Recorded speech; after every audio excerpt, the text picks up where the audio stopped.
what up, mi gente? It's Gladys. And Stephanie. With Single Moms Chisme. Hey. Hey, we back for another week. For some new chisme. So, I kind of had like a little moment, if you will, on Saturday. Kira and I went to the concert. Mm-hmm. And, they were just like little things that go wrong, right? Like my phone wasn't working to pay for the park and ride, which wasn't a big deal. The bus driver was just like, dude, it's fine. Just get on. It's like $3, right? So I was just like, dang it. So we get there. We got there actually right on time, so that was perfect. And then when I bought the tickets, I thought that the seats were going to be like way better than they were. Like they weren't bad seats, right? But because I really wanted it to be like special for us, like a mom-daughter date, you know? Yeah. And concerts are my thing. But again, the seats were good. It just in my head, I was just like, oh, it wasn't what I was expecting. Was it at the AT&T Center? It was at the Alamo Dome. It was at the Alamo Dome. Oh, wow. Mm-hmm. It was at the Alamo Dome. So there was just like little things here and there that in a perfect world I wished would have went differently, right? But the moment that I'm talking about that I had was whenever Zach Bryan finally came out, like he's singing one of my favorite songs, and I'm just like sitting there kind of like enjoying the moment. And then I look over at my daughter and she's just like having the time of her life, right? Aww. Like just super into it, super into the show.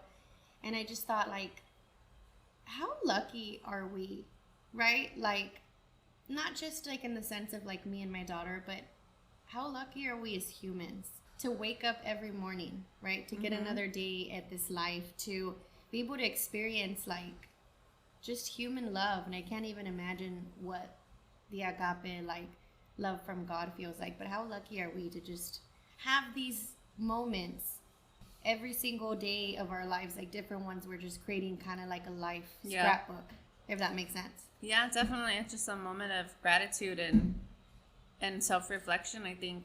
But it's also, I mean, that's also what you've created in your mind. Not everybody has that same viewpoint, but True. That comes from practicing gratitude daily. I agree. Yeah. Yeah, I agree. And those are sweet moments. It is. It was a very sweet moment. And you're right. Like there are days where everything bothers me. I'm like, ugh, why is it so hot outside? Or, why is my hair not perfect today? Or my iced coffee doesn't taste the way it did yesterday. Like just dumb little things. Yeah. But it's because my mind isn't right and I'm not like in that space of gratitude. So yeah, it's a constant reminder. But yeah, I just wanted to share that with you. That's cute. I love that.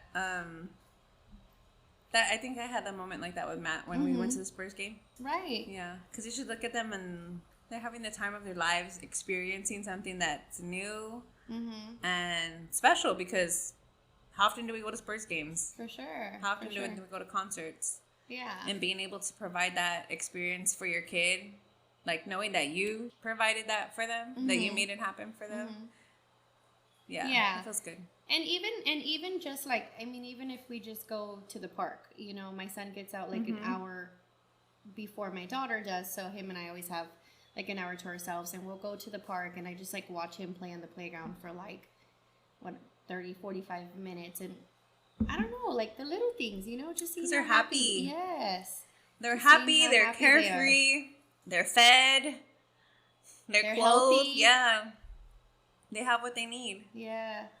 So I thought that was just a nice little reminder from God, of like the little luxuries that we get to have. Yeah. I like that. Yeah. So let's get into today's topic. Okay. What's today's topic? Today we're going to talk about my best friend, Jesus. My bestie. My BFF. My BFF. Yeah. Even when I forget that he's my BFF, like he's still there. Yeah. No lie. Right? And there are times that we have to be reeled back in, if you will. Reminded of all the good things that he provides, how he's always with us. He never gives up on us. Even when we give up on ourselves, like he's just constantly there, like with his hand out, like, I got you. Yeah, I feel like I'm a little bit like somber because when I look back at my life and how I grew up and the relationship that I have with Jesus, like there's nobody else in this life that has stood by me like he has.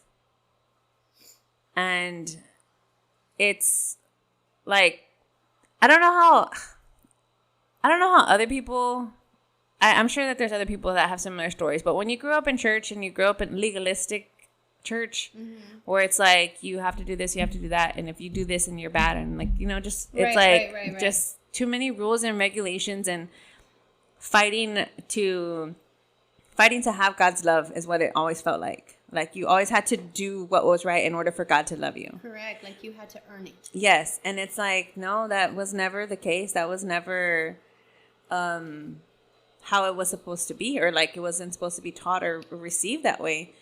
And in my later years, when I went through all the church trauma, when I went through everything I went through with Matt's dad and having Matt, and even up until recently, it's the relationships that I've had,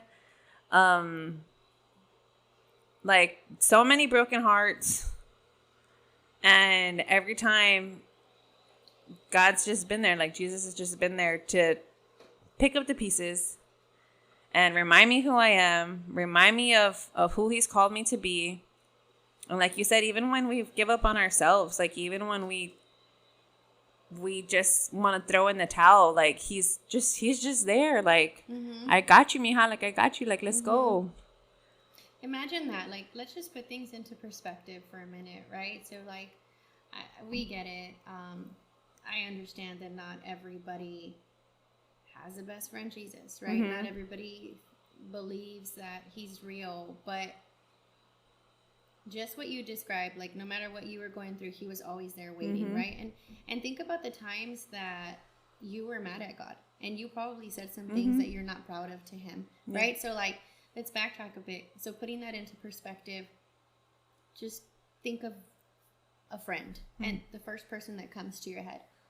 Imagine you treating that friend the way that at times we've treated God, and time and time and time again, no matter what you do, no matter how many bad things, negative things, the way that you treat that friend, they're always there for you. Like, does that human exist in this world? Probably not, right? Because they're going to be like, dude, I'm over it. Yeah. Why do you keep treating me this way? Like, no, I deserve better. They're going to set boundaries. Yeah. And God doesn't. Yeah. He's just there like, hey, it's okay that you messed up. Yeah. It's okay that you said these things. It's okay that you distanced yourself from me for months, years. I'm still here. I still love you. I knew you were going to do those things, and I knew you were going to come back, and I still love you. Like, yeah. That's powerful. It is, but it also, I feel like when he does that, though, it comes with his truth, which includes his basically like his course correction, his loving chastisement, because we still gotta learn. We gotta learn our lessons. Absolutely. You know, and I feel like maybe that's what's lost in a lot of society is like when people actually speak truth to one another, it comes off as like, ugh, like, why are you telling me that? Like, you know. Like if I'm telling a friend who I don't know struggles with alcohol or something, like I'm like, you know, maybe you should drop that. It's not serving you at this point in your life, and you should change your ways. Like that, doing that out of love. Like, hey, I see you struggling. You tell me that you're struggling, and I'm telling you the truth. And if it's up to you whether you want to receive it or not. Yeah, and more than likely that person's response, I can already see it. If they get defensive? Yeah, they're going to get defensive. Not always, but, it's very common. We see that. You try to come from a place of love, give them that advice, and they're like, and who are you to judge me? Right. And who are you to tell me that I shouldn't be doing these things? Just last week, you were over here. Now it's become a you issue. Yeah. And it's like... It gets deflective. They get deflective. They get defensive. But ultimately, it's like, you're not coming from a place of judgment. You're coming from a place of love. Like, if somebody is constantly telling me that they have this issue and they're always running to this substance for their problems or person, it could be whatever, but that's a cycle that needs to be broken. And somebody from the outside, a close friend, will look at that and say, hey, snap out of it. And then it's up to that person whether they want to be like, yeah, I think you're right. But not a lot of people are going to say that.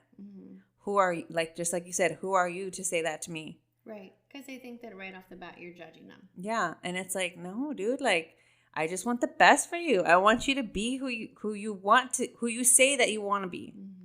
That's what to help you become this you that you've been. Yeah. I'm like, you can, what is that saying? Like, you can lead a horse to water, but you can't make him drink. Like, I'll be here for you as much as you need me to be, but I cannot make you change. Correct. That is not my jurisdiction. I can tell you about God. I can tell you, what Jesus has done for me. And it's up to you whether or not you want to either receive that word or receive the truth like I'm telling you over here or not. And then at that point, then it's up to me to be like, if you're not going to accept it, like, I can't really be around you when you're like that then.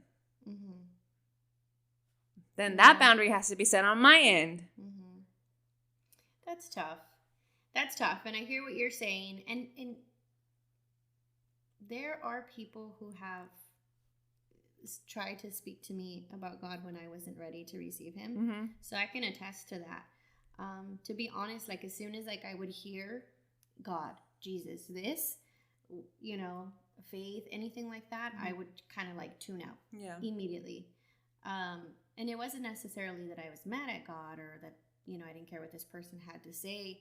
I just felt like, and maybe it was the way that they were giving that message, but I just felt like it was a lecture and it was just somebody like pointing the finger at you like, nah.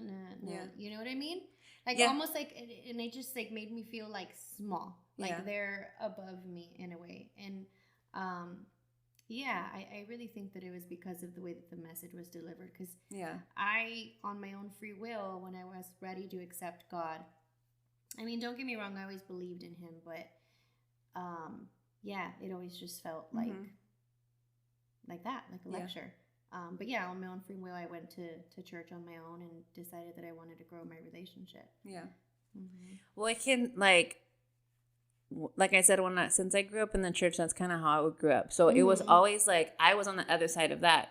I was the one that was always like trying to preach to people or tell people about Jesus. And there was a point where the church that I was going to, we would go to like street corners and the pastor would be like on the megaphone. Oh my gosh, I remember seeing those people. Yeah, and like that now, was you? Dude, that was me. And it's like when you're there in that moment, you want to believe that you're doing something good, but then now looking back, I'm like, dude, they're freaking annoying. Like, how just you and you're not making anybody want Jesus.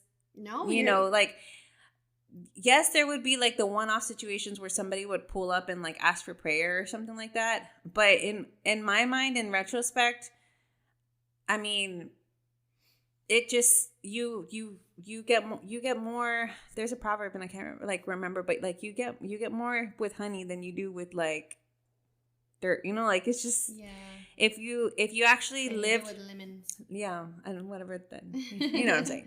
But growing out of that and coming out of that church and that mentality, I feel like evangelism is there's a way to do it.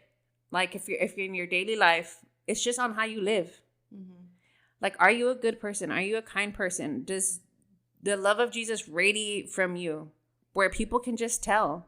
Right. And that's how it should be. It shouldn't be like I have to actually open my mouth and like preach a 3-point sermon to you about Jesus in order for you to give your life to him. No, people should recognize, hey, there's something different about this girl. I wonder what it is. Correct. Yeah. And like they gravitate towards you. Not like you trying to like flock everybody to go in this specific direction. Yes. And that it was I'll share a story. Like when I started going to Zumba class, this was last year in June. I started going like twice a week to the class, and then one of the instructors, she came up to me and she's like, I don't know what it is about you. I was talking to you about my sister, and I don't know what it is about you that you just like you're just so like you just shine, like you just, and I was just like, Jesus. Aw. And she was like, I think that's what it is. And so the next week she ended up coming to church with us, or she met us there at church, and she ended up giving her life to Jesus. Wow. And that to me is like, all right, A testament. that's a testament to just, again, who Jesus is, not even who I am. It wasn't about me. It was just about what was radiating from who I was just being. Mm-hmm. And that says more to me than somebody with a bullhorn preaching on the street corner. Absolutely. Yeah. Those people they're annoying. You're just like, stop. What are you doing? Go home. I'm all training up my music. Yeah, hombre, chihuahuas. Enough. I do appreciate the ones that have a sign that says honk for Jesus. I'm like, meh. But they're not out there, with their, what do you call them? Bullhorns. With the bullhorn. Oh my God. Yeah. And then it got worse because it got a microphone. I was like, oh my God. Wow. Okay. You know what I think or thought? I guess I don't really think that way anymore, but when I was younger and I would see those people like with the microphones and the bullhorns and the signs, and basically it was like a rally, I would think, this is it. This is the end of the world. That's what it felt like to me. It felt like it was the end of the world, because in the movies, you always see the people on the side of the street and they end up being right. And I'm like, man, I'm young, but all right, it's our time. It's our time. Yeah. I mean, I'll, like I said, I think it does reach who it needs to reach, but it's not going to reach everybody. Mm-hmm. It just, I don't know. Yeah. Yeah. I was going to tell you, remember when I don't think you were working at T-Mobile yet when Gil was the manager. I think he started after me because I remember your sister hired me. Okay. So what was funny was I started as like the inventory person, like I forgot what SOA or something like that. Oh, wow. Yeah. That's what I got hired for, just because I needed a job, SOA. Quick. And I got interviewed by your sister and by Gil, and then I told Gil, he was the store manager, and I was like, I can't work Sundays or Wednesday nights because I have church, and then something else or whatever. So I portrayed, I was like, I'm really into God, like I go to church, like da-da-da-da. So Gil warned everybody in the store, like, don't mess with her. She's a Christian, like she goes to church, like don't warn them from what? Terrorize her. Girl, they're all cochinos. But yeah. But then after that, so at first I was like, why is everybody treating me like weird? Like, and then later on, like a few weeks after I started there, then it came out, and I think one of the girls just said, yeah, Gil told us like to be careful with you because you're a Christian. And I'm like, Did you start at military? Yeah. I remember that. Yeah. That's and then crazy. I think maybe like 3 or 4 months later, then I got promoted to a salesperson and I started making money. But yeah, it was so funny. That was a funny story that he was like, everybody watch out. Be on your best behavior. Be on your best behavior with her. And then I ended up being all crazy. Well, yeah. Then I went through my crazy years. You worked at military. That's funny. Did you, have you ever like been going through something and you're praying about it, and you feel like nothing's changing, and you're like, God, what's the lesson here? Like, I don't understand why am I going through this? What could possibly be the lesson through this life period of mine that I'm going through? I mean, yeah, I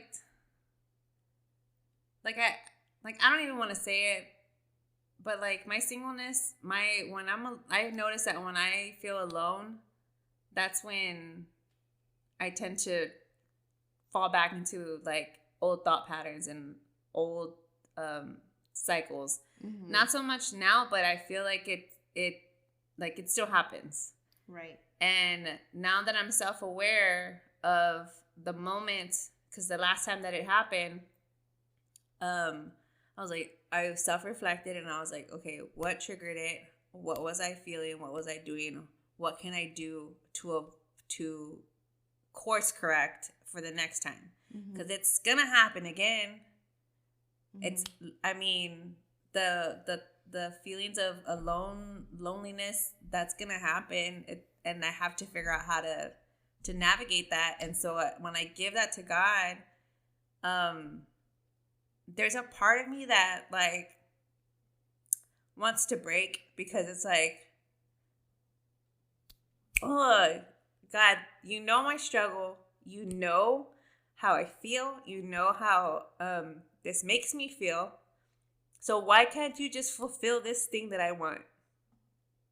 Mm-hmm. So it's not that I'm mad at God, but it's like, I think you said yesterday, like everybody's on their own timeline.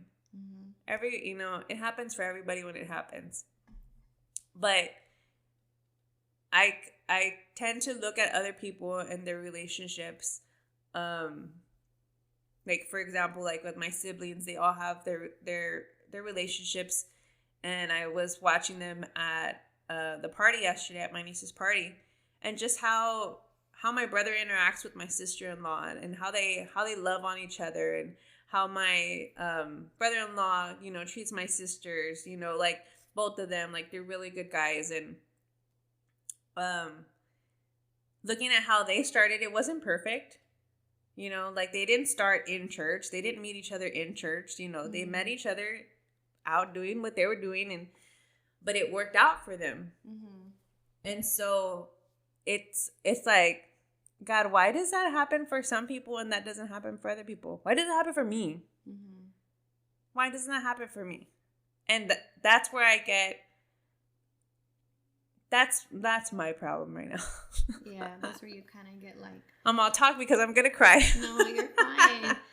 Hey, this is real, right? We're these are real conversations here, and they're real feelings. Yeah, they're real feelings. And I hear you. It's just, why not me? You're watching kind of like life go by, and everybody seeming to live the life that you desire, and it's like, why am I just sitting here on the sidelines watching other people's lives be fulfilled and not mine?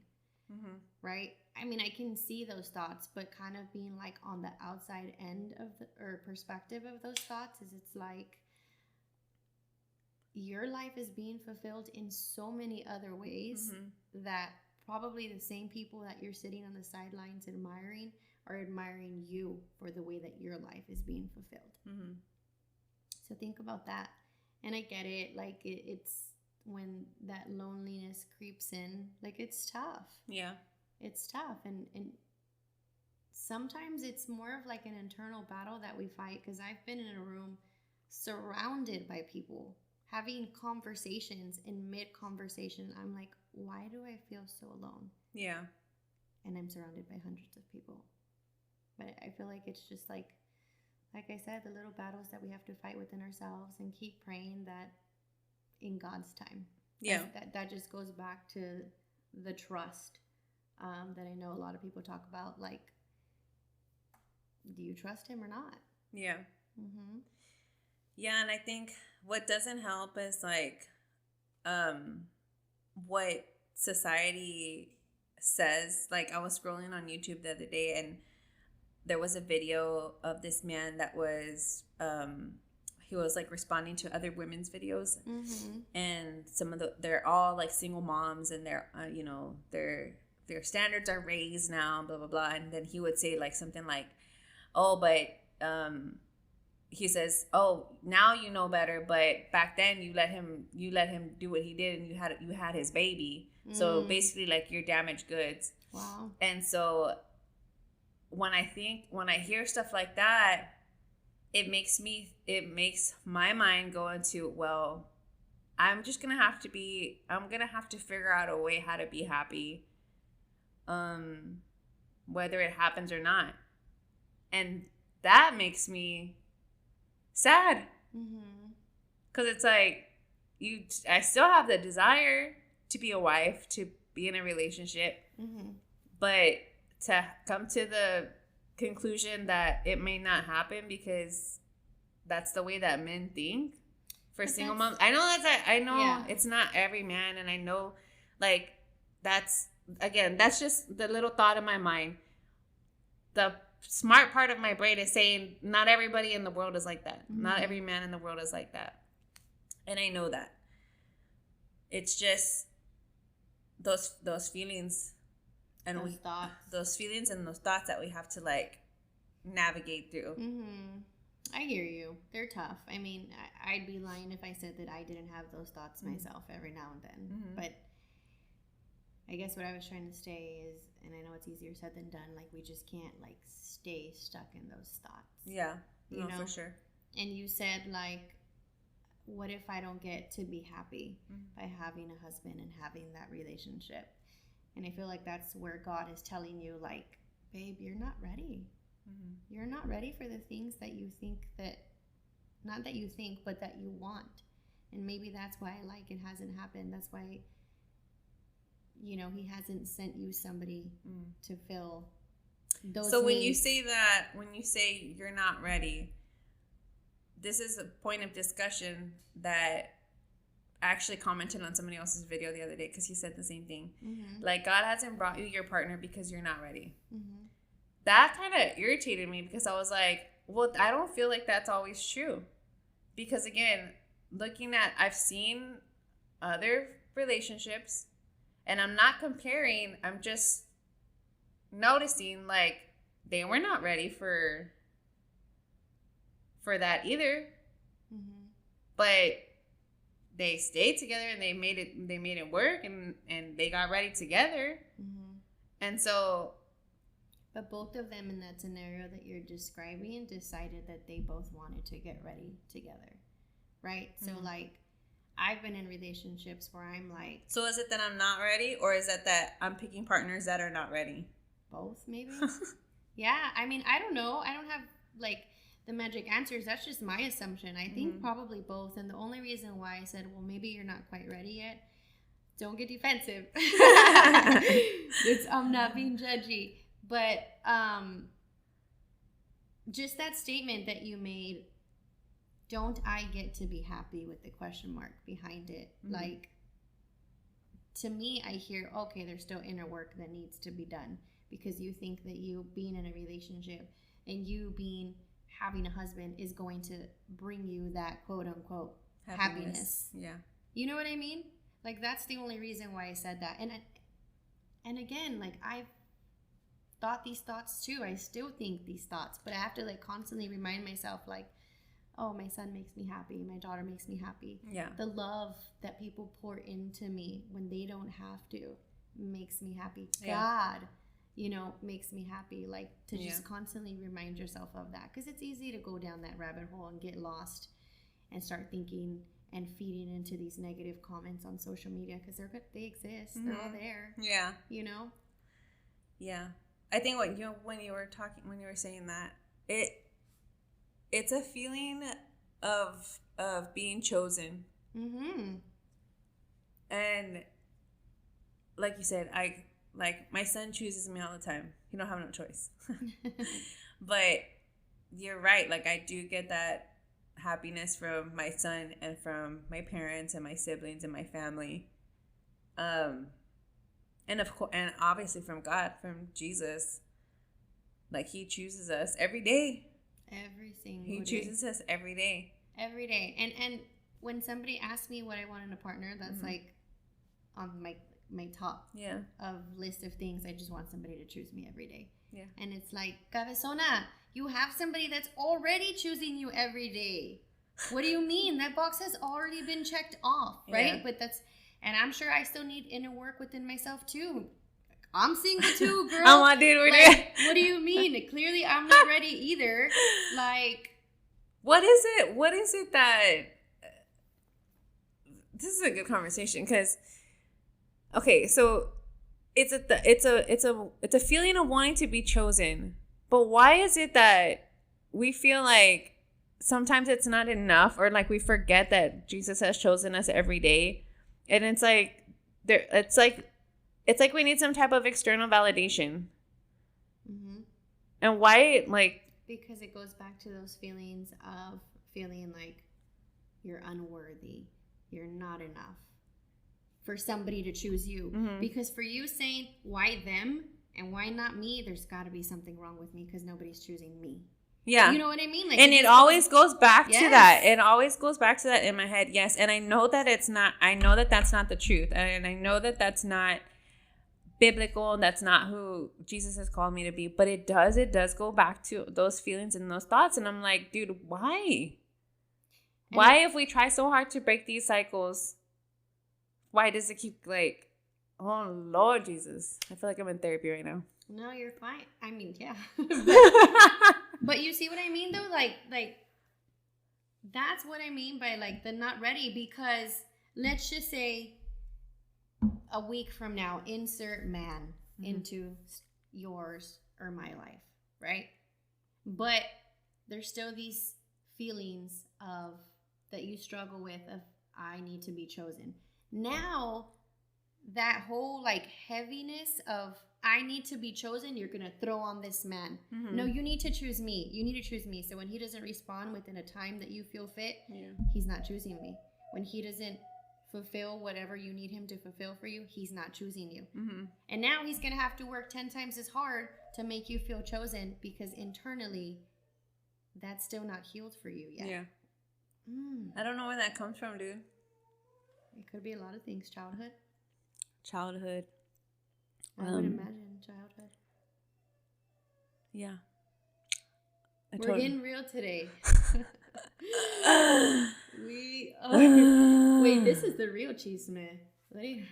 Let's just letting it all out. It's just like, okay. I mean, real quick, I know it's not just Stephanie and I that feel like we need these feelings or validation of being chosen, of being enough. Like, let us know. Do you guys have these negative feelings? Like, what is it that you internally struggle with? Please comment below, because... Yeah, what do you think? Am I crazy? Am I crazy? Nah, I think we're just human. We're human, and we're emotional beings that need, we need love. I mean, that's human nature. God put that in us to want to give and receive love. Mm-hmm. That's, I mean, I do have a big heart. Yeah. I think this is the reason why God gave us the plan book, like the Bible, on how to live, like what's the right way to live, or what we should do. And basically, if we don't follow that plan, then we end up in our own messes, And I think that's why it's important, yes, to wait until marriage to have relations with people, because then you build that connection. I feel like that was a piece that was lost. And let me just say, I know that that's not reality. Like, that may not be, what's a word, like, by today's standards, but it is a way to live that's going to keep you from getting intermingled emotionally with somebody before you're ready. Yeah. I think that's why a lot of single moms and a lot of single people now are choosing to stay abstinent or celibate, whatever the correct term is. Both work. Yeah. Don't have sex. But I think that's why a lot of people are choosing to do that, even after having lost their virginity. There's been, I've seen TikTok videos of people that start their abstinence journey and they're going to wait until they get married now. Why do you think that is? Because it's brought nothing but pain? Maybe? Probably. I know for me it has. Yeah. A lot of emotional connections and pain and time wasted that I feel that, well, I'm not going to say time wasted, but just time invested into somebody that's not going to end up being your long-term partner that you wanted. Like you gave your piece of yourself to this person that nobody else should have. And yet you still just feel empty. Yeah. And it leaves you feeling probably worse. Yeah. Than you were before.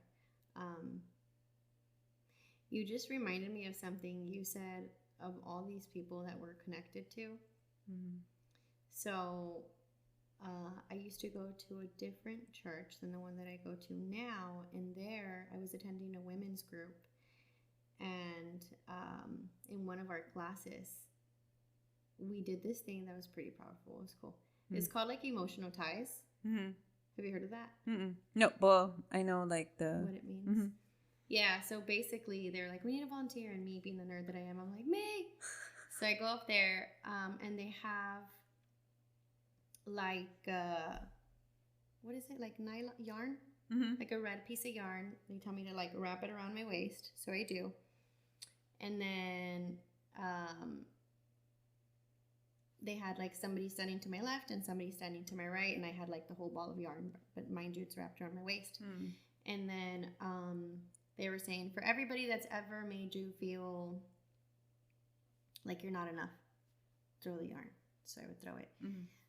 For everybody that's ever made you feel like you're not chosen, he would throw it back, and then I would throw it to somebody else. There was like a bunch of people, and eventually like I was so like intertwined with this yarn, with all these connections, and it was like pulling me like in all different directions in the direction that I wanted to go, which I just wanted to be free. I'm like, and these people are like pulling all these ties that are around my hands now, like everything, and I'm just being tugged in all these different directions. For every person that you've slept with, throw the yarn, right? Like just all kinds of stuff. And little by little they were saying like for every time God has helped you from something, cut a strand. So basically what they're getting at is, even though you've been in all of these relationships and you guys are no longer together, we still need to release that emotional tie, not just the physical connection of like, oh yeah, like we're no longer like in an actual couple anymore, but we also need to release like these emotional connections that are still tied to us. Yeah. You know what I mean? The soul ties. Soul ties. That's what it was called. Yeah. What did I call it? Emotional ties? Well, I knew what you meant. Okay, thank you. But the word just came to me. Yeah, soul ties. Yes. And it was such a good like little experiment, or you know, whatever you want to call it, but it was cool. I'm like, man, I've never heard of that. I never heard of soul ties. Yeah. Dude, I believe in that. That's 100% true, because there don't quote me on this, but I heard somewhere that a man's semen stays in you for up to 7 years. I've heard that like too. Their DNA. I've heard that too. Yeah, and so it makes sense. Like in the supernatural, like the soul ties would exist for a long time. Yeah. And there's still times where, like, I randomly was thinking about my ex the other day, and I'm like, the heck, you know? Yeah, I actually saw that on Love Island or something like that. One of those love shows where they're on the beach, Paradise, Love, I don't know. But they brought like a therapist out, and they're like they brought all the girls, and they're like going through like this little therapy session on the beach, and they're talking about, I guess another name for her is Nona.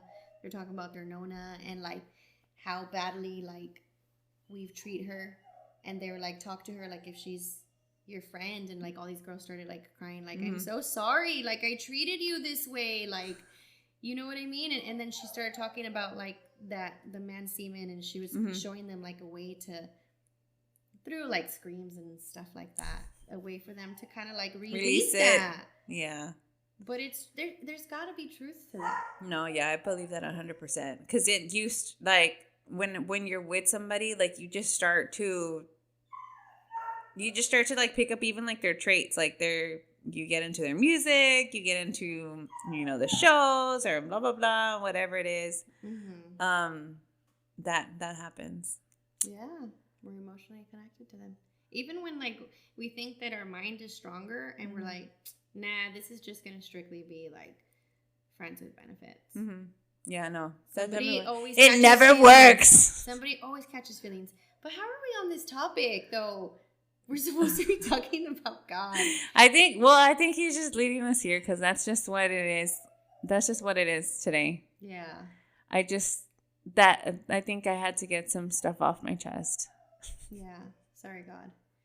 We kind of. I mean, no, he's in it. Like, he's in it, yes. But I feel like we went down a little rabbit hole.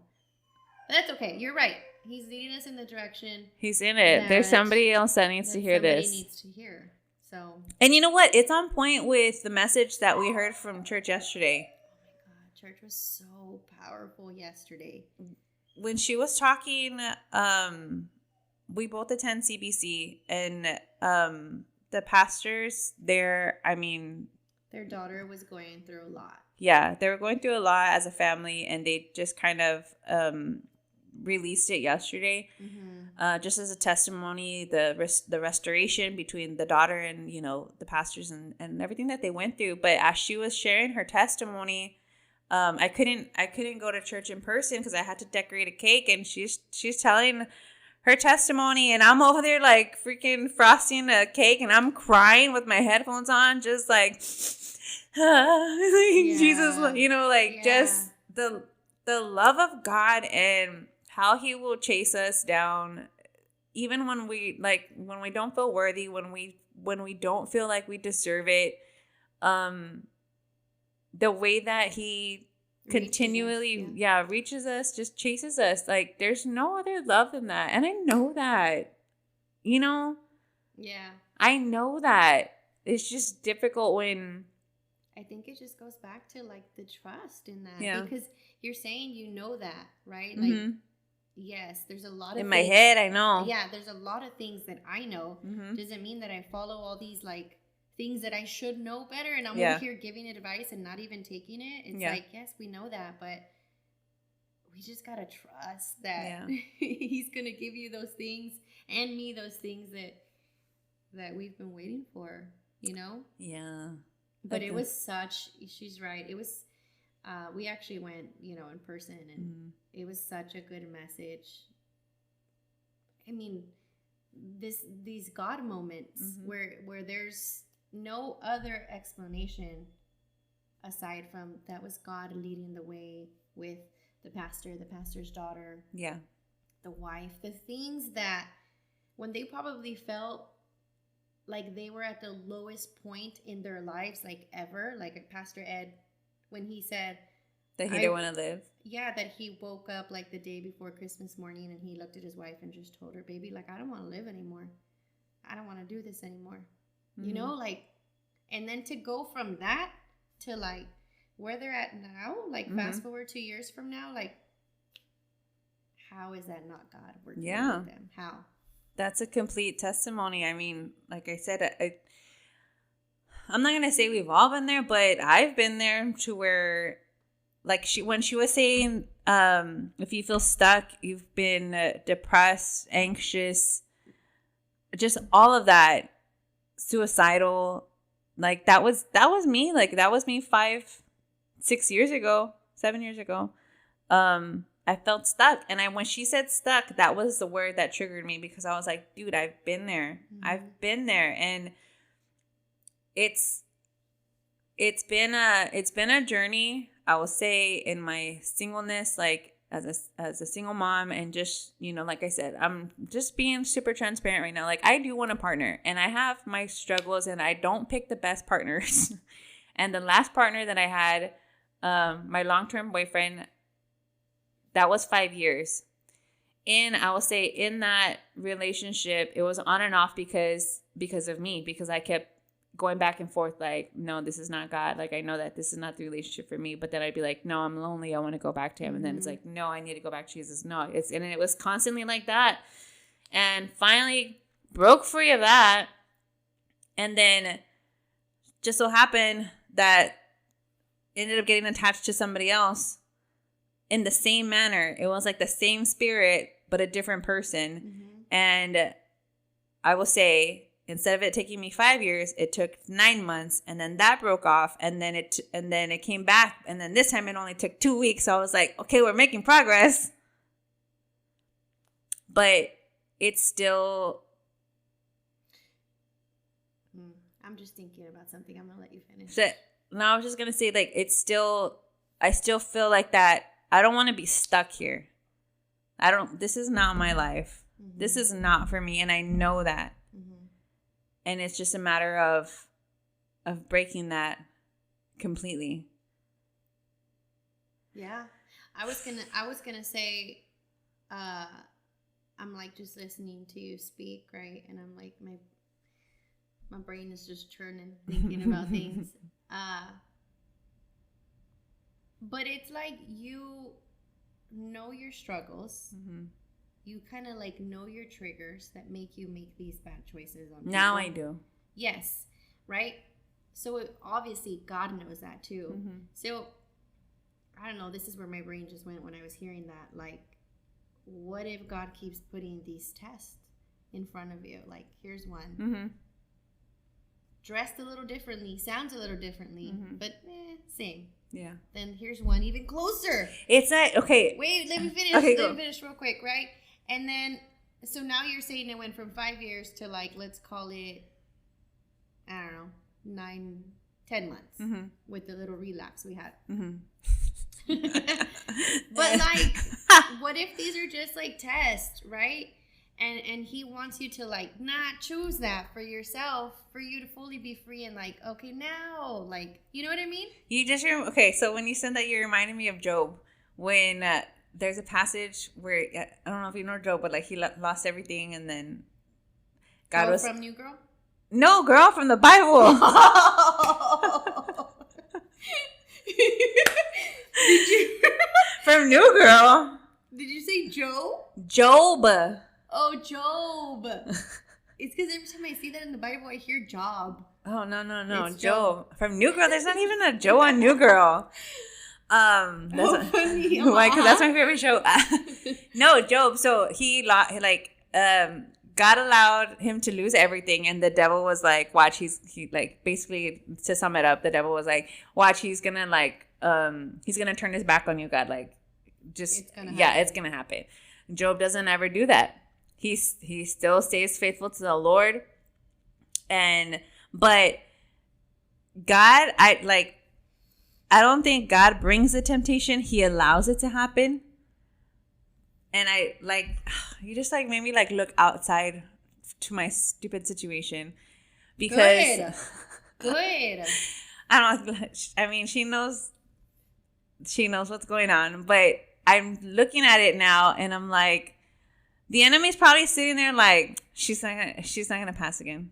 He's just there eating popcorn, dude. Yeah, he's just, like, watching this stuff take place. Him and God have bets. God's like, nah, she's going to get it. She's going to get it this time. She's going to get it this time. And then I slip up, and then he's like, I'll get it next time. The blood of Jesus covers mm-hmm. that. And let's go again. Okay, so now mm-hmm. we went from 5 years to 9 months to 2 weeks. So now no more. That's right. No more. No more. No more. Guys, it's a struggle. But I'm sure you know.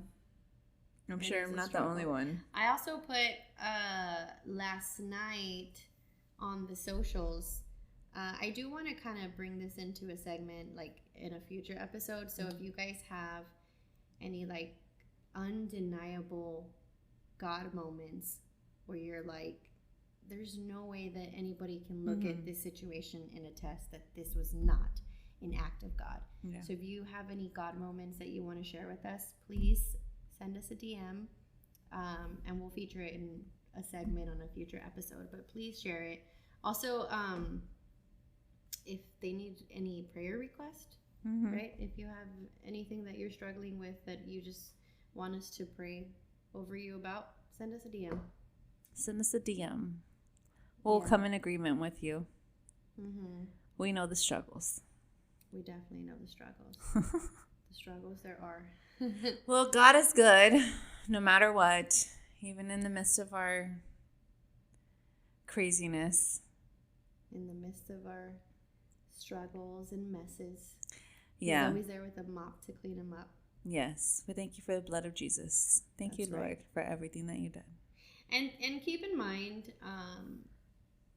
if you're not like fully a believer, we're not trying to convert you. Like we said, it's on your own time. Yeah. But I do like kind of want to put this point out there.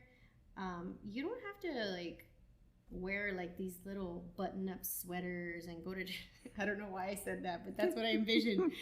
Somebody just wearing little sweaters to church and Sunday dresses. But you don't have to go to like to church every Sunday just to have a relationship with God.